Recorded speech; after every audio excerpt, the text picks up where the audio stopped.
both Israelis and Palestinians have the right to live in security and dignity behind safe borders in their own lands. And the fact that in the case of the Palestinians, they've been suffering a dehumanizing occupation for a very long time, and that for 75 years there has been no durable solution to their plight, despite many attempts by the UN, by various states to try and get a solution, that I think remains a matter of great concern. So we don't want to lose sight of that. In other words, we want the Palestinian people to have decent, secure lives. We want the Israeli people to have decent, secure lives. We condemn terrorism, but at the same time, we don't want to see a situation in which the Palestinians feel they have no recourse but to resort to violence. There's a peace process which has been stagnating for many years. And I think that this is something that has to be looked at as a whole, Raj. First of all, there was an official statement by the Congress Party the previous day, which was broadly along the lines that I have just responded to, because I myself had issued a tweet at about the same time in which I made precisely this point. So I think for many of us, the position is indeed a balanced one.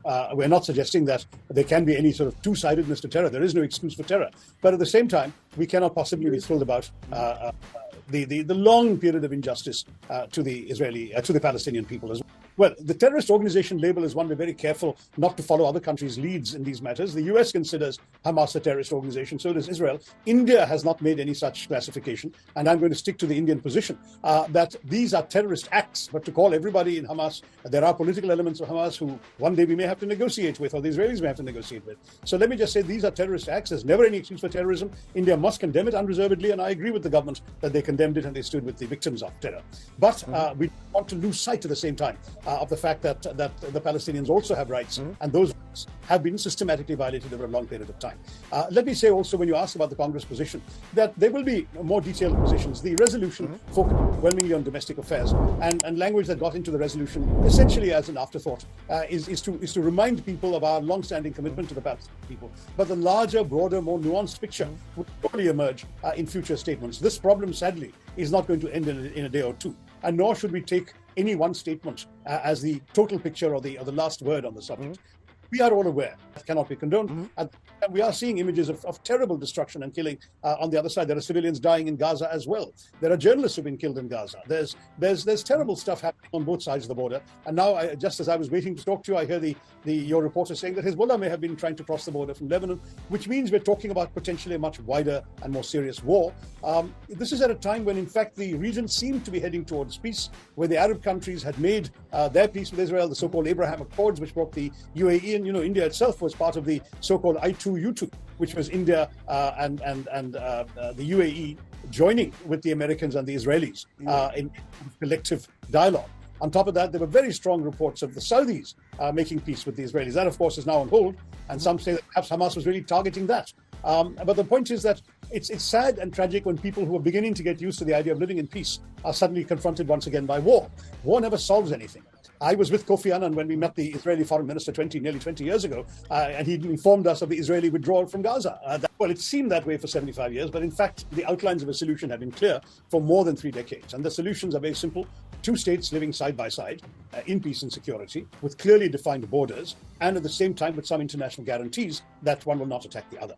And for this, you need to have responsible and moderate leadership on both sides. The Palestinian Authority did have that leadership, and they did not find an adequate response on the Israeli side. The Israelis under Netanyahu have continued a settlement building, for example, in the occupied territories in the West Bank in particular, which undoubtedly prolonged an occupation that could have been ended with a recognition of a Palestinian state, which still hasn't happened. The formula of 2 states with secure borders for both peoples is the only formula that can solve the problem. But increasingly, actions on the ground are making the 2-state solution more and more unviable. It was getting more unviable as Israeli settlements were spreading across the occupied territory, so there would have been no real room for a Palestinian state. Now it's getting unviable with the attacks from Gaza into Israel, and now Israel's counterattack. Now, if you say Hezbollah has crossed the border, which I had not yet seen until I heard it on your show, then Hezbollah will drag in undoubtedly some elements of southern Lebanon, and also possibly, since both Hezbollah and Hamas are backed by Iran might also become a target. The whole thing becomes incredibly worrying. Americans have, I gather, sent a ship already to Israel, a destroyer, and there's going to be more such international involvement as well. Yeah, but you can't personalize these matters. Yes, I think it's important that our prime minister, maintains good links with other prime ministers. I think that's a human thing, and that's always welcome and valuable. But ultimately, national interests trump personal chemistry. And the national interest of India is in seeing that all sides get a fair deal out of this. Yes, Israel has been an invaluable partner, particularly on strategic security matters. They've also been good people-to-people relations. We have, in fact, Indian civilians right now in Israel, one of whom was injured in the rocket attacks from Gaza, and others who are in danger. And we would like very much that Israel look after the security of our citizens in their country as well. So we have a valued relationship with Israel, but at the same time, we have historically stood for justice for the Palestinian people as well, and I don't think it would be right for us to back away from that. So let us make sure that we, in condemning terrorism, don't lose sight of the bigger picture affecting the Palestinians. That is a serious matter, and it's something which goes right back to the days of Mahatma Gandhi before independence, when he took a stand on the idea of a proposed Jewish state. No one is accusing the Israelis of having started this. It's started by Hamas, but their retaliation, including the siege of Gaza, where they've cut off water, electricity, fuel, essential supplies into a strip of land that otherwise can't be provisioned, is actually a pretty dangerous step in humanitarian terms. So I don't think that it's a pure black and white situation, Razi. Look, if you believe in Jairam Ramesh, then I'm afraid you are one who rubs his nails every morning to cure baldness. God knows every time this guy opens his mouth, a corpse shoots up from the pyre somewhere to search for more wood to expedite the process. This guy is special, Rahul. I mean, he's the same man who once went to the most contaminated industrial site in the world, the Union Carbide plant in Bhopal, and picked up a fistful of soil and said, and I quote him, I am holding the Bhopal Union Carbide waste in my hand and I am still alive. There is nothing to worry, unquote.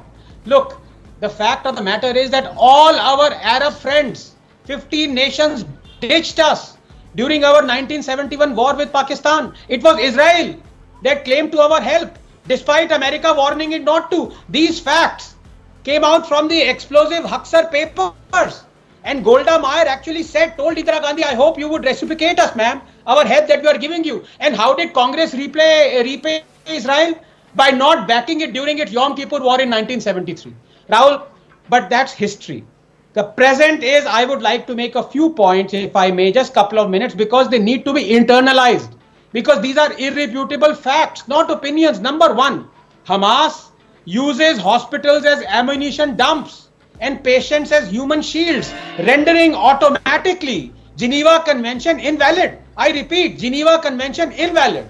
It is now also clear that this Baptist hospital in Gaza was not bombed in an accidental Israeli airstrike as NYT and WAPO and all the other propagandists were shouting, but rather got damaged through a Hamas stray rocket, that to its car park, and 500 patients were not killed. But none of these guys, propagandists, apologized. But here's the thing, the Baptist hospital in Gaza was safe, was functioning well till October 6th, was it not? And it would have continued to be safe and function well beyond that had Hamas not murdered 1,400 innocent Jews on October 7th and brought on this war upon itself. So let me be clear and unequivocal. Hamas alone is responsible for the hospital tragedy. Number two, the Jews were in the land of Israel more than 1,000 years before Islam was even born. So this argument, lopsided argument that the land does not belong to Jews is totally wrong. King David founded his kingdom 1700 years before Islam. And what is symbolized in the Israeli flag? The Star of David. The Jews were driven out of Israel 500 years before Islam, after the defeat of Simon Bar Kokhba in the Jewish-Roman War. What are they talking about? Number three, while the Israel Declaration of Independence Charter does not discriminate between Jews and Muslims, the Charter of Hamas, democratically elected, by the way, by the Palestinians, proclaims that the day of judgment will not come until Muslims fight Jews and kill them all. Israel will continue to exist until Islam obliterates it, just as it obliterated others before it. Number four, Israel has voluntarily given up land, Sinai, West Bank, Gaza, that it had taken over after the Arab-Israeli wars. If it was perennial aggressor, why would it do so? Number five, Israel believes in the two-state solution, where Israel and Palestine can live peacefully side by side. Hamas does not. And number six, Egypt has demolished thousands of Gazan homes along the Sinai border. Egypt has flushed out Gazan border tunnel, not Israel. And besides, why are Egypt and Jordan not allowing Palestinian refugees to enter their land, especially when the Rafah border crossing allows for civilians, not goods, to cross over? And finally, just 30 seconds. Have you ever wondered, Rahul, that a small sliver of land, the Gaza Strip, surrounded by the richest, the wealthiest nations in the world, the Arab states, remains the poorest and the most dilapidated, filthy, gutter-like conditions for its civilians in the world? It is not the same as Dubai, the same country that the same nations have converted deserts into Dubai, and yet they don't do the same for Gaza. Why?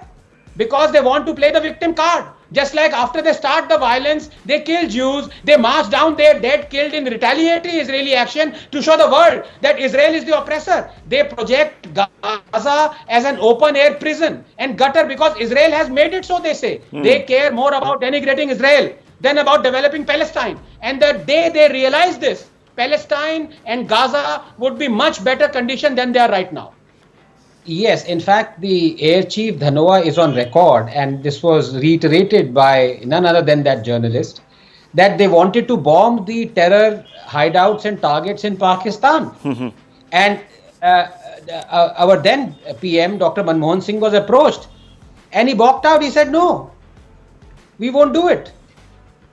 Now, this is after the most dastardly, the most audacious, the most horrific terror attack on Indian soil, the 26/11. After that, immediately in the wake of it, Congress said we are not going to do it. And also remember, shortly afterwards, not only was this, there was this diplomatic horror story in Sharm el-Sheikh, where by the prodding of Pakistan, we, foolishly included the word Baluchistan in it, as if we are responsible for fomenting trouble there. Should the great Prophet Muhammad have undertaken the Battle of Badr